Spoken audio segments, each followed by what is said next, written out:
Hello everybody, Toreno here, and welcome back to the Still Morning Dev server. And today we're going to be taking a look at the new American M44 SPG, which is coming to the American Tech Tree at rank 3, battle rating 4.0. And this is one of the more prolific vehicles being added to the game, because of course this has been added to 6 different tech trees. So you've got the American one here, between the M10 and the M36. You've got the German one, which is folded with the truck-based 88mm gun. You've got the British one, which is between the Achilles and the Avenger. The Japanese one, which is between the NATO and the M36. The Italian one, which is between the M24 and Breeder 501. And the French one, which is between the M10 and the M36.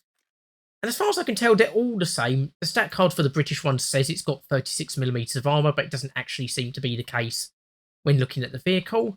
And this is a vehicle from the early 1950s, and was replaced by the M109. So it's got a 155mm M45 gun, and this can fire the M107 HE shell with 61mm penetration, or the M110 smoke shell. So it should do decently well against most other enemy tanks, especially at rank 3. And you have also got your 50 cal machine gun, so that's only got a max penetration of 21mm at 500 metres. But of course that will do decently well against soft skin vehicles, and it provides a decent amount of anti-air protection. And you can see the gun has got optics of 4.1 to 8 times zoom, which is pretty good for rank 3. In fact, that feels weirdly good for rank 3. I don't think there's many vehicles of that good zoom at this tier. And you can see it's got a reload rate of 19.5 seconds at stock. So that's quite a long time to reload, to be honest, and you can only get it up to 15 seconds at the very best. And you can aim it 30 degrees to the right or the left, and it's got a targeting speed of in the horizontal 5.9 degrees a second or 8.4 degrees in the vertical stock. And then moving on to the armour, you can see that the crew are, well, basically completely exposed, so one strafing run from an enemy aircraft will deal with this pretty easily. Even just firing a 50 cal machine gun will get straight through that armour and deal with most of the crew. And some of them look like they are sticking up a little bit above the armour, so again, you should be able to deal with them pretty easily. And the driver doesn't have any armoured glass, so you can shoot the driver and the machine gunner pretty easily as well.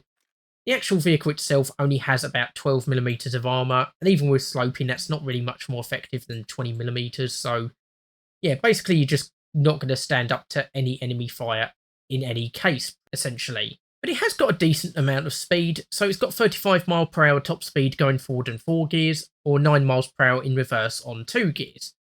So that's not too bad at the least, and as it's a front-mounted engine, I suppose it does in theory provide a little bit of extra protection. And then you have got your crew of 7, so you've got your driver and machine gunner here, and then you've got 2 loaders at the back here, you've got 2 gunners, one at the back of the gun and one to the right of the gun, and then you've got your commander here.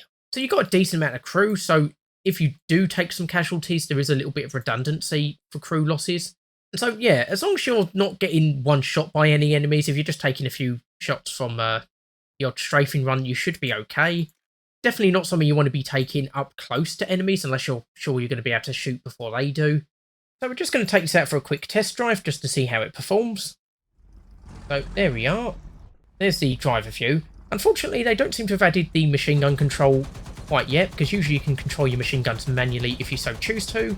At the moment it's just letting me do it from the main gunner view, so I'm not doing particularly well at hitting that hind call, but you can see I can do a little bit of damage to it, enough to possibly draw it away, or drive it off even.